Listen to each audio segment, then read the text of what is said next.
Hello friends, welcome back to knowledge computer academy tech guru. तो friends, आज से हम लोग सी लैंग्वेज की लेक्चर सीरीज शुरू कर रहे हैं। हम लोग बेसिक से पूरा कवर करेंगे, प्रोग्रामिंग क्या होती है, लैंग्वेजेस क्या होती हैं, इन सब चीज़ को हम लोग वन बाय वन क्या करेंगे, कवर करेंगे। तो सबसे पहले हम लोग लैंग्वेज की बात करते हैं। What is language? लैंग्वेज क्या है? ठीक है, तो लैंग्वेज क्या होती है? जैसे हम और आप जैसे हिंदी बोलते हैं, इंग्लिश बोलते हैं, ठीक है, पंजाबी बोलते हैं, तमिल बोलते हैं, ठीक है, तो ये सब क्या है? ये लैंग्वेजेस हैं, भाषा है ये, ठीक है। तो इसको कौन समझ सकता है? इसको हम लोग समझ सकते हैं, आपस में समझ सकते हैं, ह्यूमन बीइंग समझ सकती है, ठीक है। जो मतलब कोई हिंदी जानता है, कोई इंग्लिश जानता है, तो ये कन्वे करने का क्या है? एक तरीका है। भाषा क्या है? तरीका है। उसी प्रकार कंप्यूटर पे काम करने के लिए हमें क्या करना पड़ता है? अलग अलग लैंग्वेजेस को क्या करना पड़ता है? यूज करना पड़ता है। कुछ लैंग्वेज होती है जो मशीन समझती है, कुछ लैंग्वेज जो होती है जो ह्यूमन बीइंग यानी प्रोग्रामर समझता है या हम लोग समझते हैं, ठीक है। तो डिफरेंट डिफरेंट टाइप की हम लोग क्या करते हैं? लैंग्वेज होती है। अच्छा, लैंग्वेज सीखने से पहले हम लोग क्या सीखते हैं? जैसे हम लोग हिंदी सीख रहे हैं या इंग्लिश सीख रहे हैं, तो सबसे पहले हम लोग क्या सीखते हैं? इंग्लिश में A to Z सीखते हैं। उसके बाद हम लोग क्या सीखते हैं? वर्ड बनाना सीखते हैं। उसके बाद हम लोग क्या सीखते हैं? सेंटेंस बनाना सीखते हैं। क्या सीखते हैं? सेंटेंस बनाना सीखते हैं। इसी तरह से हम लोग प्रोग्रामिंग भी सीखते हैं। मतलब प्रोग्रामिंग के बेसिक हम लोग देखते हैं, फिर क्या करते हैं? प्रोग्राम बनाते हैं, प्रोग्राम के कंपोनेंट डिवाइड करते हैं, ठीक है, प्रोग्राम को छोटे छोटे हिस्सों में करते हैं। तो इस तरह से हम लोग क्या करते हैं? प्रोग्राम बनाते हैं, ठीक है। प्रोग्राम क्या होते हैं? जस्ट कमांड्स होती हैं, जस्ट स्टेटमेंट्स होते हैं, इंस्ट्रक्शंस होते हैं, जो कंप्यूटर के द्वारा क्या किए जाते हैं? एग्जीक्यूट करवाए जाते हैं, ठीक है। तो अब हम लोग देखते हैं कि लैंग्वेज कितने प्रकार की होती है, ठीक है। तो सबसे पहले हम लोग लैंग्वेज देखते हैं कितने प्रकार की होती है, कितने टाइप्स की होती हैं। तो लैंग्वेज को हम लोग ने यहाँ पे टू पार्ट्स में डिवाइड कर रखा है। पहली बात तो हम लोग लो लेवल लैंग्वेज की बात करेंगे, दूसरा हम लोग किसकी बात करेंगे? हाई लेवल लैंग्वेज की बात करेंगे। लो लेवल क्या होती है? यहाँ पे मशीन लैंग्वेज होती है। क्या होती है? मशीन होती है। और दूसरी हमारे पास में क्या होती है? असेंबली होती है। क्या होती है? असेंबली होती है। अच्छा, अब हम लोग बात करते हैं, सबसे पहले हम लोग मशीन लैंग्वेज की बात करेंगे। देखिए, मशीन लैंग्वेज जो होती है वो पहली बात तो मशीन डिपेंडेंट होती है।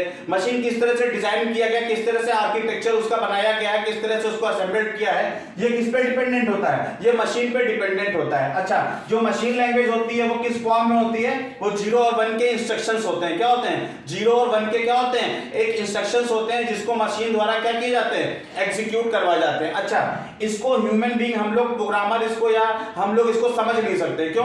क्योंकि ये किसके फॉर्म में है? ये 0 और 1 के फॉर्म में। किसके फॉर्म में? 0 और 1 के फॉर्म में। इसको हम लोग समझ नहीं सकते। इसको सिर्फ और सिर्फ कौन समझ सकता है? इसको सिर्फ मशीन समझ सकती है, कंप्यूटर समझ सकता है, क्योंकि computer only understands binary language या मशीन लैंग्वेज। ओके, अब हम लोग बात करते हैं मशीन। तो मशीन लैंग्वेज की खासियत क्या है? मशीन लैंग्वेज में जो भी कोड लिखा जाता है उसको मशीन के द्वारा मतलब डायरेक्ट एग्जीक्यूट करवाया जाता है। क्या किया जाता है? डायरेक्ट एग्जीक्यूट, बिना किसी ट्रांसलेटर के, बिना किसी सपोर्ट के उसको मशीन डायरेक्टली क्या करती है? एग्जीक्यूट करती है। इसीलिए इसका एग्जीक्यूशन टाइम क्या होता है? बहुत फास्ट होता है। क्या होता है? बहुत फास्ट होता है। लेकिन अगर इसका ड्रॉबैक देखें, इसका ड्रॉबैक क्या है? ये क्या करते हैं? इसको हम लोग ना ही लिख सकते हैं, ना ही इसको हम पढ़ सकते हैं। क्यों?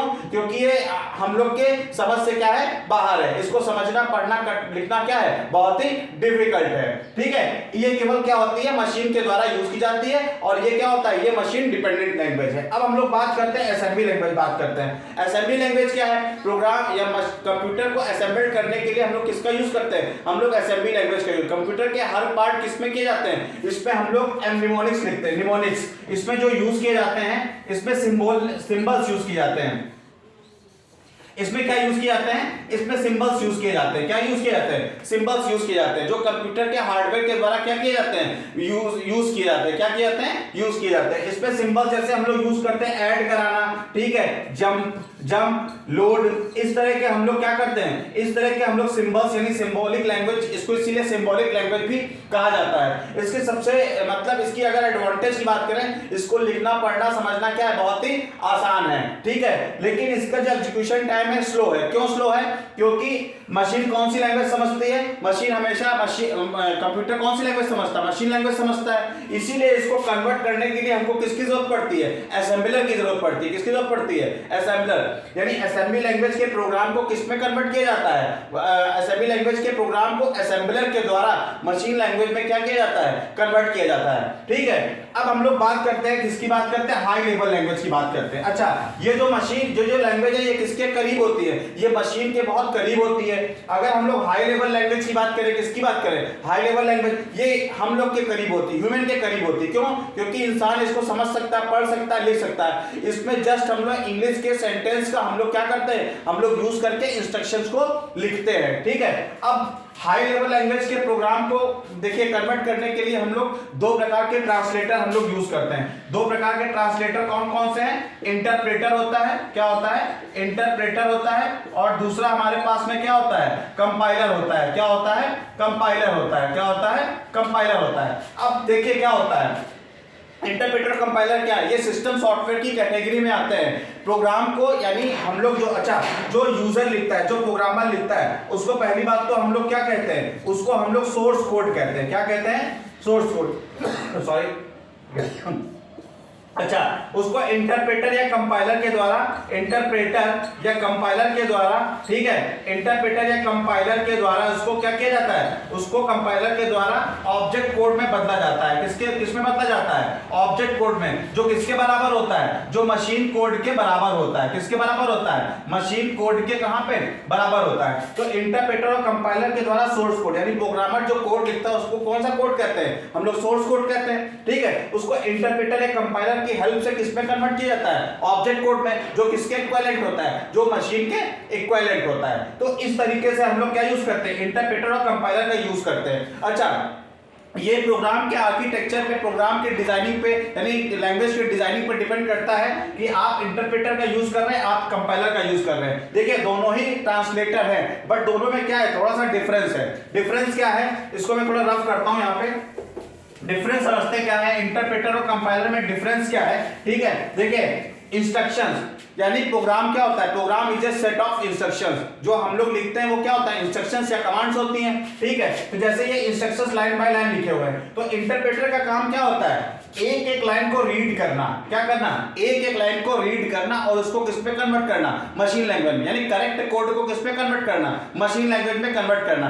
अगर किसी भी लाइन में फॉल्ट आती है, बग आती है, बग मतलब एरर, अगर हम किसी भी लाइन में बग आती है तो उसको वहीं पे वो क्या कर देगा, स्टॉप कर देगा। इसीलिए इसका बग रेट अच्छा है, जबकि डिबगिंग यानी एरर को ढूंढने का जो रेट है वो क्या है, बहुत स्लो है। ठीक है, अगर हम लोग बात करें कंपाइलर की बात करें, तो कंपाइलर क्या करता है, पूरे प्रोग्राम की स्कैनिंग एक बार में ही कर लेता है। क्या करता है, एक बार में स्कैन कर लेता है, यानी प्रोग्राम को वो मतलब आपको आउटपुट में वो शो नहीं करेगा किस लाइन में फॉल्ट है, लेकिन आपको पूरे प्रोग्राम को स्कैन करके प्रोग्राम को वहीं पे क्या कर देगा, हॉल्ट कर देगा। इसमें क्या है, अगर 3 लाइन करेक्ट है तो 3 लाइन तक तो वो ठीक चलेगा, लेकिन बाकी की लाइन में वो क्या दिखा देगा, और मतलब वहां पे आपको एरर शो कर देगा। तो इस तरीके से हम लोग क्या करते हैं, इंटरप्रेटर और कंपाइलर का यूज करते हैं। हाई लेवल लैंग्वेज कौन सी, जैसे पाइथन हो गई, जावा हो गई, C++ हो गई, ये सब किसकी कैटेगरी में आते हैं, ये हाई लेवल लैंग्वेज के करीब कैटेगरी में आते हैं। ये हम लोग के करीब है, यूजर के करीब, प्रोग्रामर के करीब है, ह्यूमन के करीब है। क्यों? क्योंकि इसको हम लोग क्या कर सकते हैं, समझ सकते हैं। अब हम लोग बात करते हैं सी लैंग्वेज की, हम लोग बात करते हैं यहाँ पे। ठीक है, सी लैंग्वेज, पहली बात तो सी लैंग्वेज क्या है, सी लैंग्वेज हम लोग बात करते हैं यहाँ पे। सी लैंग्वेज किसने बनाई, पहली बात तो यही है, सी लैंग्वेज जो बनाई वो डेनिस रिची ने। किसने, डेनिस रिची ने। डेनिस रिची ने कब बनाई, 1972 में। कहां पर इसको डेवलप किया, AT&T बेल लैब्स में। कहां पे, बेल लेबोरेटरीज में, बेल लैब में इसको क्या किया, डेवलप किया गया। ठीक है, ये डेनिस रिची ने 1972 में AT&T बेल लैब में इसको क्या किया, डेवलप किया। अच्छा, इससे पहले जो था, इससे पहले हम लोग यूज करते थे BCPL, यानी basic combined programming language use करते, जो केम थॉमसन के द्वारा क्या किया गया था, डेवलप किया गया था। अच्छा, बी लैंग्वेज में कुछ मतलब कमियां रह गई थी, जिनको इंप्रूव्ड करके क्या कौन सी लैंग्वेज बनाई गई, सी लैंग्वेज बनाई। क्या बनाई, सी लैंग्वेज को डेवलप किया गया। ठीक है, अच्छा, सी लैंग्वेज का एक्चुअल यूज किस ऑपरेटिंग सिस्टम में किया गया था, सी लैंग्वेज का जो एक्चुअल यूज है वो कहां पे यूज किया गया, वो यूनिक्स ऑपरेटिंग सिस्टम में क्या किया गया था, यूज किया गया था। अच्छा, अब बात करते हैं हम लोग। अच्छा, सी इतनी मतलब सी एक तो सी का मतलब क्या, बेसिक प्रोग्रामिंग है ये सी, ठीक है। इसको हम लोग स्ट्रक्चर्ड प्रोग्रामिंग भी कहते हैं, इसको हम लोग जो है मिडिल लेवल लैंग्वेज भी कहते हैं। क्या कहते हैं? स्ट्रक्चर्ड, क्योंकि देखिए कोई भी प्रोग्रामिंग होता है, प्रोग्राम करने का एक वेल स्ट्रक्चर्ड होता है, तो सी एक प्रोग्राम क्या वेल स्ट्रक्चर्ड प्रोग्रामिंग है। आप जो भी करते हो क्या करते हैं, एक वेल स्ट्रक्चर्ड प्रोग्राम में करते हो, ठीक है। मिडिल लेवल लैंग्वेज है, कौन सी है? मिडिल लेवल लैंग्वेज है। अच्छा, इसमें हम लोग इसमें लाइब्रेरीज दे रखी, कंसोल दे रखा है, ठीक है, कंसोल दे रखा है, लाइब्रेरीज दे रखी है, आप डायरेक्टली इनपुट आउटपुट फंक्शन का क्या कर सकते हो, यूज कर सकते हो, ठीक है। तो इन सब चीजों को हम लोग क्या कर सकते हैं, इन सब चीजों को हम लोग सी में यूज कर सकते हैं, ठीक है। बने बनाए कुछ फंक्शन है, उनको डायरेक्टली हम लोग क्या कर सकते हैं, यूज कर सकते हैं इनपुट आउटपुट के लिए। तो ये सी के कुछ फीचर्स हैं, इसीलिए सी ज्यादा फेमस हुई, ठीक है। अब हम लोग यहां पे क्या करेंगे, आगे की जो वीडियोस में हम लोग क्या करेंगे, सी के बेसिक प्रोग्रामिंग स्ट्रक्चर को देखेंगे और फर्स्ट प्रोग्राम को हम लोग वहां पे देखेंगे कि किसको कैसे डेवलप किया जाता है। अगर फ्रेंड्स आपको ये वीडियो पसंद आई हो तो आप इसको लाइक और सब्सक्राइब करना ना भूलें। Thank you friends.